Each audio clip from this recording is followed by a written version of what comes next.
Hi friends, ഇന്ന് ഞാൻ നിങ്ങളുമായിട്ട് ഷെയർ ചെയ്യുന്നത് നമുക്ക് വൈകുന്നേരം ചായയുടെ കൂടെ ഒക്കെ കഴിക്കാൻ പറ്റുന്ന നല്ല ടേസ്റ്റി ആയിട്ടുള്ള ഒരു പലഹാരത്തിൻ്റെ റെസിപ്പിയാണ്. വളരെ ഈസിയാണ് ഉണ്ടാക്കാനും, കുട്ടികൾക്കൊക്കെ ഒരുപാട് ഇഷ്ടമാവും കേട്ടോ, സ്വീറ്റ് ആയത് കാരണം. അപ്പോൾ ഇതെങ്ങനെ നോക്കിയാലോ. ആദ്യം തന്നെ ഞാനിവിടെ ഒരു മിക്സിയുടെ ജാറിലേക്ക് ഒരു കോഴിമുട്ട ഒന്ന് പൊട്ടിച്ചൊഴിച്ചിട്ടുണ്ട്. ഇനി ഇതിലേക്ക് ഒരു ഗ്ലാസ് പാലും കൂടെ ഒഴിക്കുന്നുണ്ട്. ഇനി ഒരു 2 ഏലക്ക ചേർക്കുന്നുണ്ട്. അതുപോലെ 1 ടേബിൾ സ്പൂൺ പഞ്ചസാര ചേർക്കുന്നുണ്ട്. നല്ല മധുരം വേണ്ടവരാണെങ്കിൽ മധുരം നിങ്ങളുടെ ഇഷ്ടത്തിനനുസരിച്ചിട്ട് ചേർക്കുക.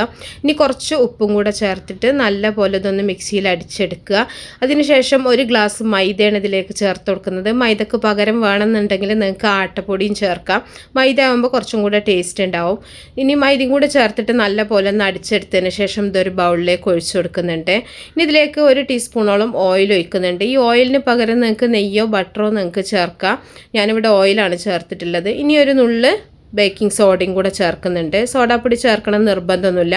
ഇതിന് പകരം നിങ്ങൾക്ക് ഒരു കോഴിമുട്ടയും കൂടെ എടുത്താൽ മതി. ഒരു 2 കോഴിമുട്ട എടുക്കുകയാണെന്നുണ്ടെങ്കിൽ സോഡാപ്പൊടി നിങ്ങൾക്ക് ഒഴിവാക്കാം കേട്ടോ. ഞാനിവിടെ ഒരു കോഴിമുട്ട എടുത്തിട്ടുള്ളതുകൊണ്ട് തന്നെ സോഡാപ്പൊടി ചേർത്തിട്ടുണ്ട്.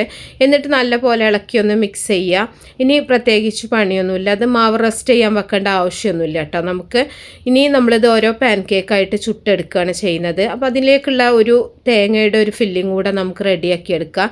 കുറച്ച് തേങ്ങ ചിരകിയത് അതിലേക്ക് ആവശ്യത്തിനുള്ള ശർക്കരപ്പാനിയും കൂടെ ഒഴിച്ചിട്ടൊന്ന് മിക്സ് ചെയ്തെടുക്കുന്നുണ്ട്.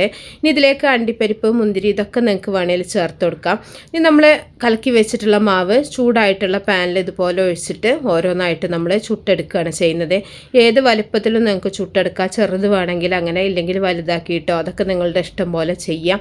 ഒരു ഭാഗം റെഡിയാകുന്ന സമയത്ത് ഒന്ന് തിരിച്ചിട്ടിട്ട് 2 ഭാഗം ഒന്ന് വേവിച്ചെടുക്കുക.